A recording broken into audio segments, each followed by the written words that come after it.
Hi everyone, it's Jane Johnson. Thanks so much for joining me today. It's been a while since I did a video, so here I am, and I'm happy to be sharing with you today about the power of agreement. The power of agreement.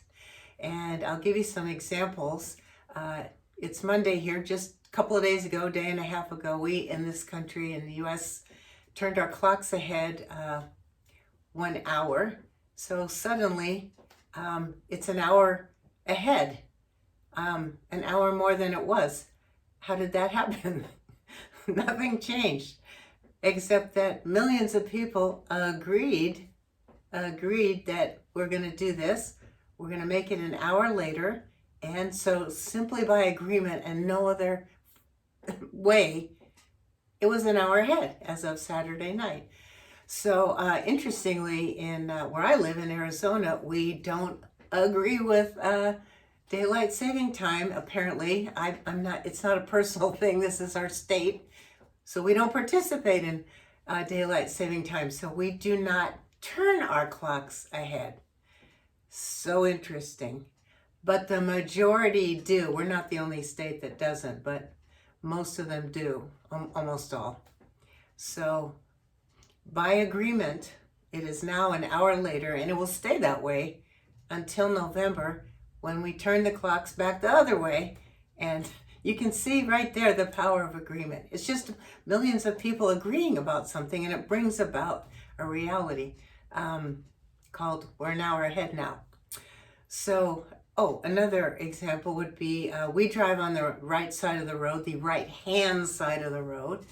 In the UK and Australia, they drive on the other side of the road, the left-hand side.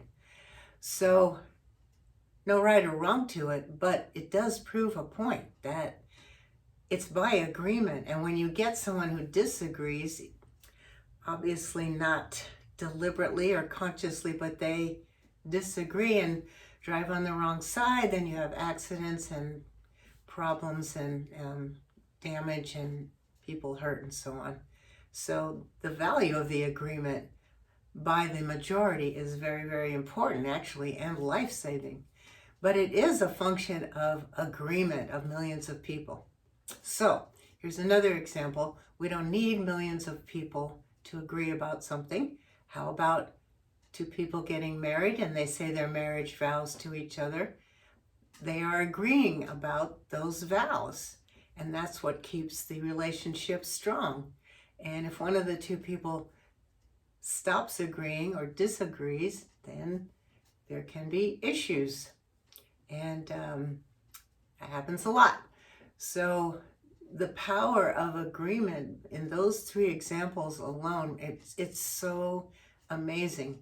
So I also wanted to point out that not every agreement is specified, verbally, like, I agree with you that the sky is blue. I agree that this, or anything with that, the words, Sometimes people have what I call tacit agreements.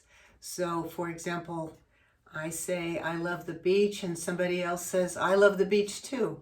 So the obvious thing is that we both have the same love for the beach.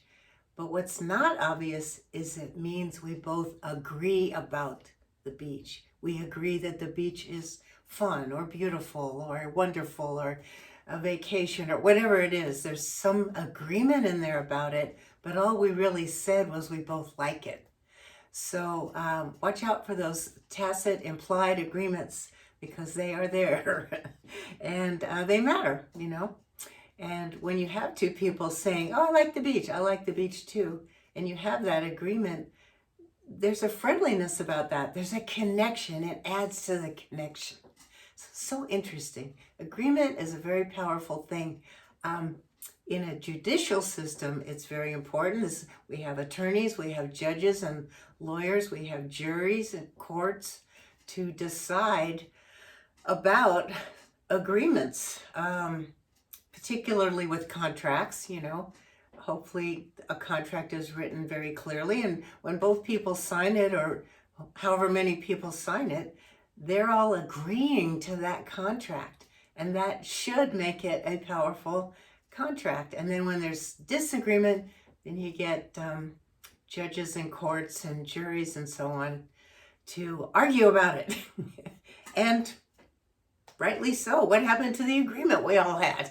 So agreement can bring and manifest, bring something into being just by some people agreeing about it. It's very powerful, and so is disagreement. So when you have disagreement, you got people going here, there, they're going in opposite directions or opposing each other. And then you have to figure out, well, what can we agree on? And people will say that. What can we agree on? Or they'll say, let's agree to disagree. Very powerful. So that is the idea I wanted to share today. Please write your comments or questions, anything you want to share in the box below. And thank you for being here with me. I hope this was valuable, and I'll see you next time. Take care. See you next time. Bye.